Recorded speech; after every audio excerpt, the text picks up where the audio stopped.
Hi friends, it's Gwen. Welcome back to my channel. Happy Halloween. I am actually filming this on Sunday, the day before Halloween, so it is All Hallows Eve, and I just really love this time of year. I can't believe that October is almost over. I have to say, out of the complete year, October, November, and December are my favorite months of the year. I really do love this time of year, but it's sad that one of the months is almost over. But I am here to do the Halloween book tag before, Halloween is over and all of that. So I am posting this video on Halloween, which I thought was really cool. I didn't really dress up or anything. I did dress up a lot last week because at my school we were doing our pumpkin patch parade. So I will insert a picture of me dressed up. You're here for the Halloween book tag. I thought it was a quick, fun 7 questions to get everybody in the Halloween mood.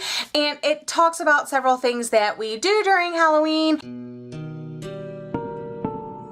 So sadly for this, I am going to pick Sun by Lois Lowry. Lois Lowry is one of my favorite authors. I have read the entire Giver quartet, and if you do not know, The Giver is my favorite book of all time. That book was written in 1993 or 92, I believe, and this one was written 19 years later. And I know from all of the information online that I was reading that Lois Lowry planned on just having The Giver, and that was really it.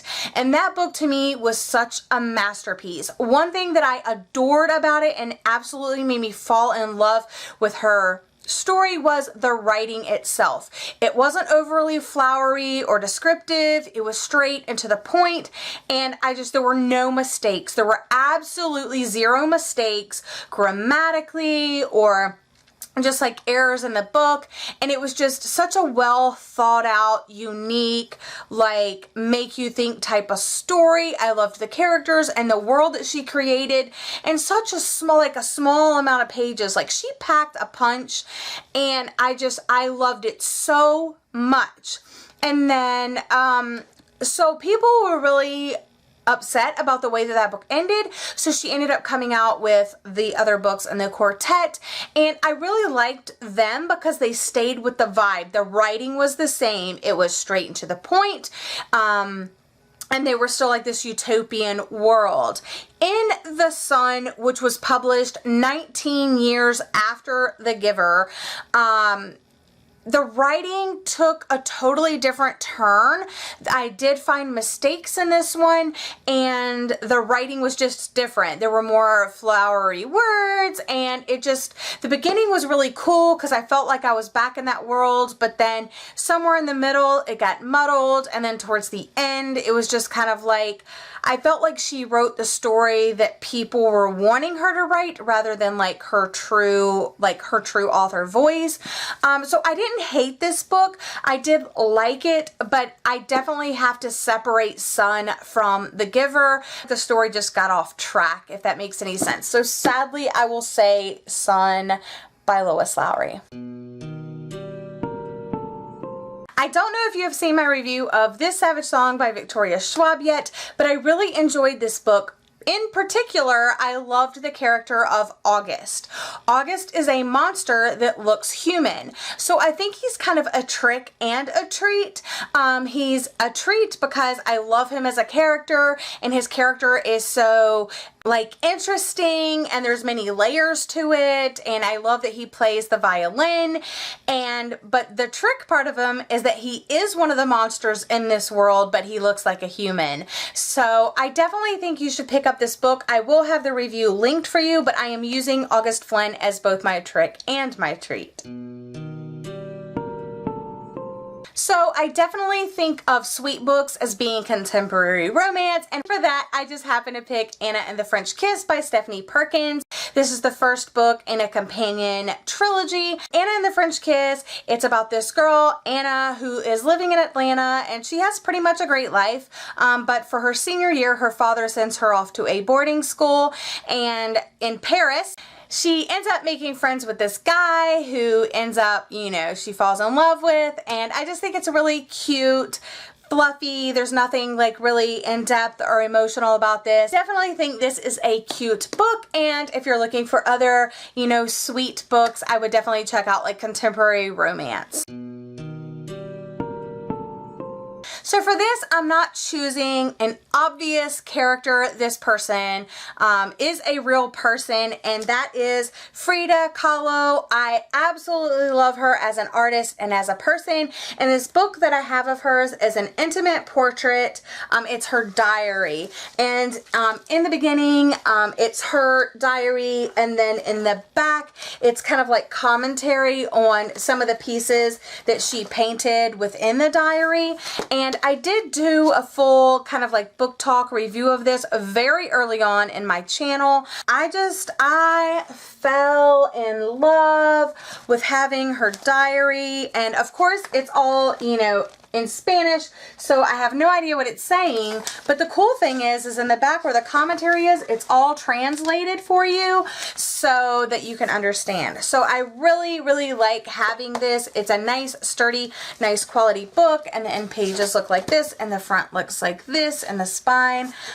So I definitely like this. I have not read this cover to cover, but I have read the majority of it, and I really liked learning more about her life and getting inside her head as she is dying. But I really would love her to visit me as a ghost because she's so creative and she's beautiful and just, man, what an inspiration. So definitely Frida Kahlo. If I could be any person for one day, I would choose Etta from Passenger, and I would choose her because she can time travel and end up in any century, you know, any time period, anywhere in the world. And in Passenger, she visited a lot of different places that there was a historical thing happening at that time, and I just think that that would be like such a cool thing to be able to experience things that were happening like at the time, and like instead of reading about the history, like live the history. And it's a little bit dangerous and a little bit adventurous, and I could totally do that for a day.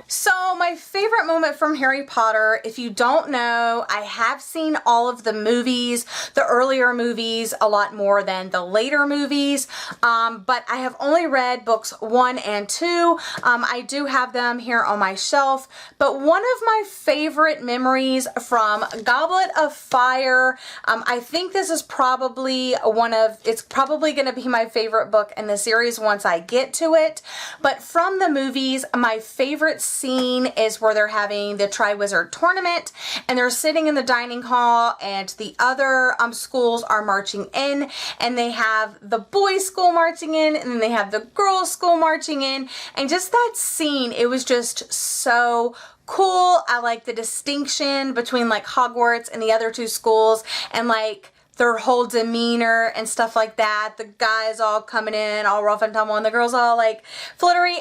I loved it so much. So if I had to pick a favorite memory, just that scene really sticks out in my head. And when I get to a Goblet of Fire, I'm wondering if that scene will stick out as much to me. Last book that I want to tell you about is the book that I definitely needed a break while I was reading it. It was a book that I picked up on a whim back when I was in college, and I was just browsing the library and I saw this book and I was like, yeah, it sounds pretty good. But it is about this girl named Alice who gets kidnapped by Ray, who is a pedophile, and things like that creep me out more than, you know, vampires and monsters and ghosts and things like that. Like real live, like crime bits do. But pedophiles creep me the hell out. And there were some scenes, some passages that I had read too much. I was like, I need a break from this, and I would have to set it aside for a couple of hours and then go back to reading it. I could have easily read this book in one sitting, but it was so unsettling to me that I just like had to take a break. But that's Living Dead Girl by Elizabeth Scott. It was a very good book. I really did enjoy it overall, but it was just very unsettling and disturbing, and I definitely had to take breaks in between reading it. Those are the questions for the Halloween book tag. It was created by Naomi, the book lover. I will have her channel linked in the description box as well as the questions. It is Halloween, so you're probably not going to have a chance to, do this tag. So I don't plan on tagging anybody. But next year, just remember that this tag is there and that maybe you can do it next year. That's all I have for you today. That was the Halloween book tag. I hope you enjoyed. I'll see you again in my next video. Bye.